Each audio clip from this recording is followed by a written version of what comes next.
Isolé de la terre ferme et soumis au rythme de marées spectaculaires, le Mont-Saint-Michel est le fruit d'une alliance inédite d'un site naturel sublime et d'une architecture exceptionnelle.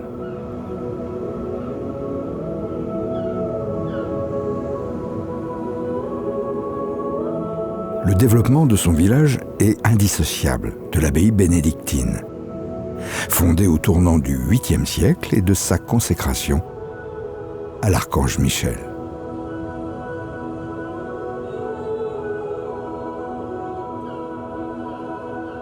Il fait partie intégrante d'un site très protégé, au titre des monuments historiques, du patrimoine mondial de l'UNESCO depuis 1979, du bien en série des chemins de Saint-Jacques-de-Compostelle en France depuis 1998, et enfin du patrimoine naturel.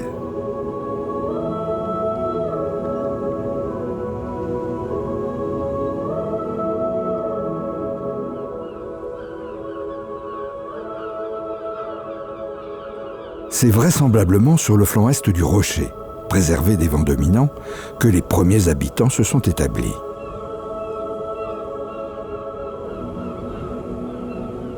Là se trouve le noyau primitif de la communauté villageoise, constitué autour de l'enclos paroissial, dominé par l'église au clocher-peigne, si caractéristique.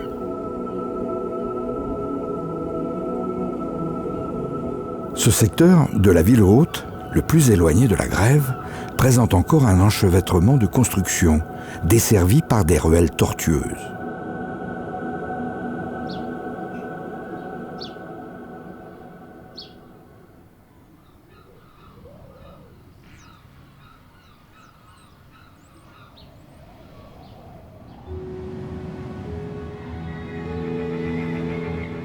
Si la trame urbaine du village a subi peu de changements depuis la fin du XVIIe siècle, les constructions engagées dès la fin du XIXe siècle ont introduit une rupture typologique durable dans l'habitat.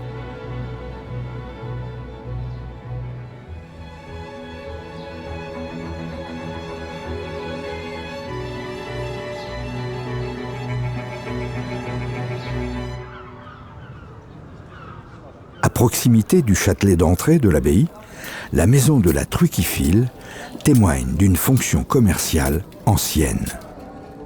Dans ces loges de marchands d'images se vendaient des objets de piété fabriqués sous le contrôle de l'abbaye.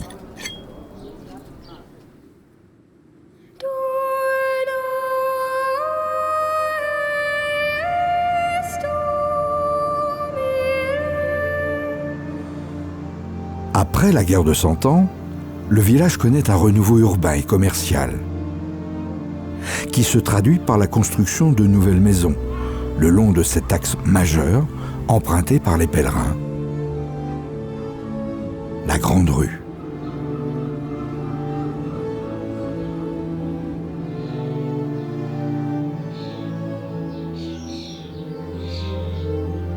Implanté sur d'étroites parcelles à front de rue, le bâti forme un alignement de façades mitoyennes remarquable.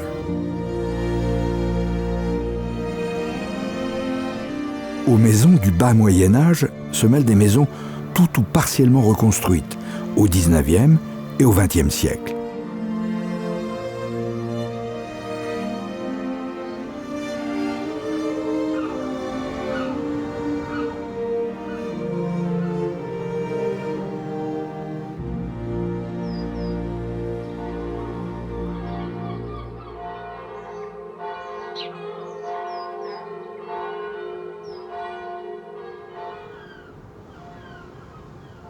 Réunies sous l'appellation du Vieux-Logis au début du XXe siècle, les maisons de la Tête Noire et du Pot de Cuivre ont connu un destin différent. Si le Pot de Cuivre est entièrement reconstruit au milieu du XIXe siècle, la Tête Noire a gardé le gabarit des maisons médiévales édifiées sur la première enceinte construite en pierre vers 1256. De grandes consoles de hourdage sont encore visibles sur sa façade postérieure que recouvrait initialement un pan de bois. Un jardin occupe désormais l'espace entre l'étage de soubassement et l'enceinte du XVe siècle.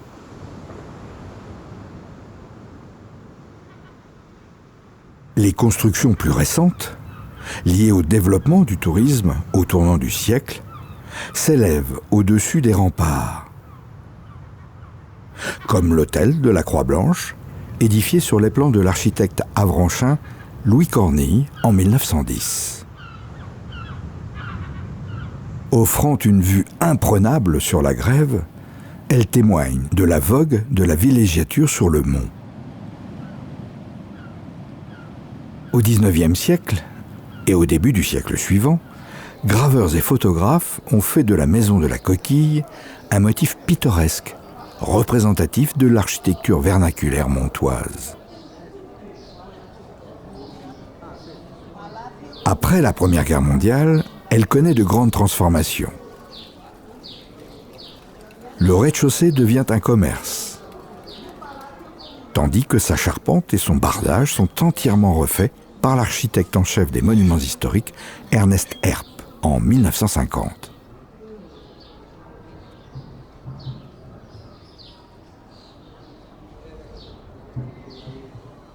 Les 3 maisons composant aujourd'hui l'hôtel Saint-Pierre ont été restituées, comme celle de l'hôtel du Mouton Blanc, par l'architecte en chef des monuments historiques, Pierre-André Lablaude. Ces maisons possèdent une caractéristique architecturale, récurrente dans les maisons médiévales montoises. La ferme débordante à jambettes et celliers courbes qui surplombe le mur pignon sur rue.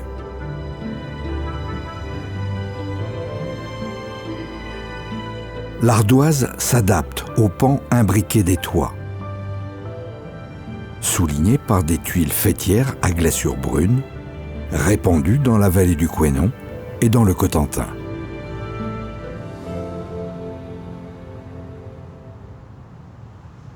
La façade de l'ancienne auberge de la Sirène a été profondément reprise par Ernest Herp, qui lui a donné une régularité et une ampleur inédites. Les étages, en encorbellement peu marqués, surplombent le rez-de-chaussée primitivement construit en pierre. Les poteaux du pan de bois lasuré lui donnent cet élan vertical, contrebalancé par les horizontales des sablières, scandées de pigeâtres ou consoles.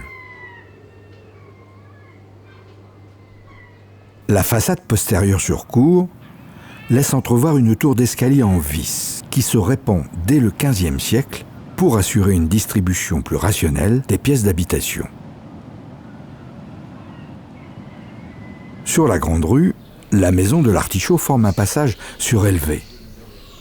Elle s'étend sur 2 niveaux, de l'hôtel de la Licorne au chemin de Ronde. Le décor des épis de faîtage en plomb qui couronnent ces lucarnes ont consacré son appellation. Cette construction miniature, guère antérieure au XVIIe siècle, est revêtue de bardeaux et essente de châtaigniers.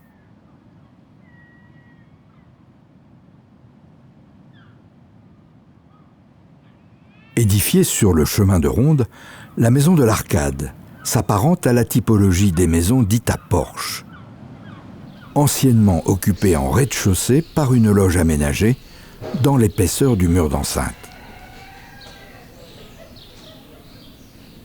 Elle s'adosse à la tour éponyme des années 1420, dont elle est contemporaine, et est flanquée à l'est par une tourelle d'escalier en vis, dite tour du Guet. Cette construction associe le granit aux pans de bois et aux essentes de châtaigniers.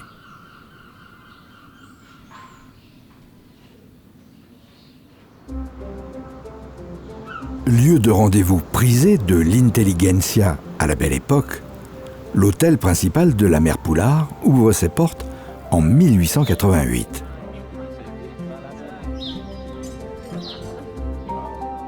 Construit par l'architecte avranchin François Louvel, il s'inscrit dans une vaste parcelle entre l'escalier des Monteux et le rocher abrupt. Il s'élève sur 5 niveaux, abritant un grand restaurant et des chambres avec vue.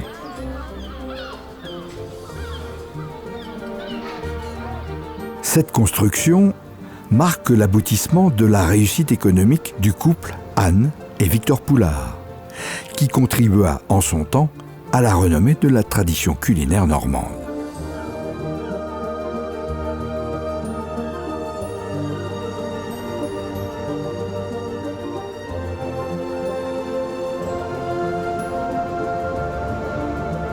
Érigée en grande partie sur la grève, la ceinture fortifiée rappelle le statut de place forte du Mont, qui avec Dol de Bretagne et Avranches a marqué la frontière septentrionale du royaume franc jusqu'en 1488.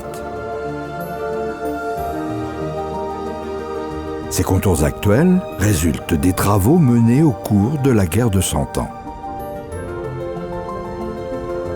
De cette époque datent les épaisses courtines, percées d'archères canonnières et couronnées de machicoulis.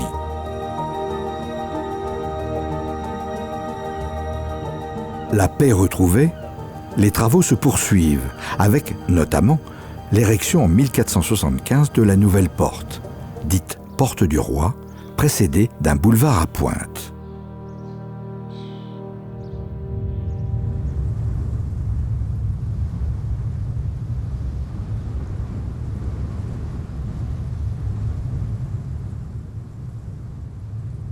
Au XVIe siècle, le secteur exposé au Couesnon est renforcé d'une tour à canon, dite Tour Gabriel, et d'une avancée protégeant l'entrée des Faniles et celle du village.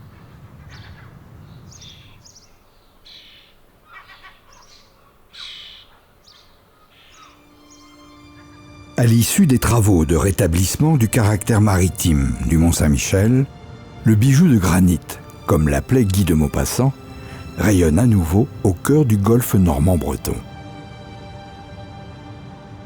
Depuis 2014, un pont-passerelle relie le rocher au village riverain de la baie. La légèreté de sa structure, conçue par l'architecte Dietmar Feistinger, s'allie à l'épure de l'ouvrage. La finesse de son tablier couleur sable s'intègre à un paysage au relief ténu. Sa simplicité apparente masque en fait un grand défi technique et un équilibre aussi fragile que l'écosystème unique qu'il traverse.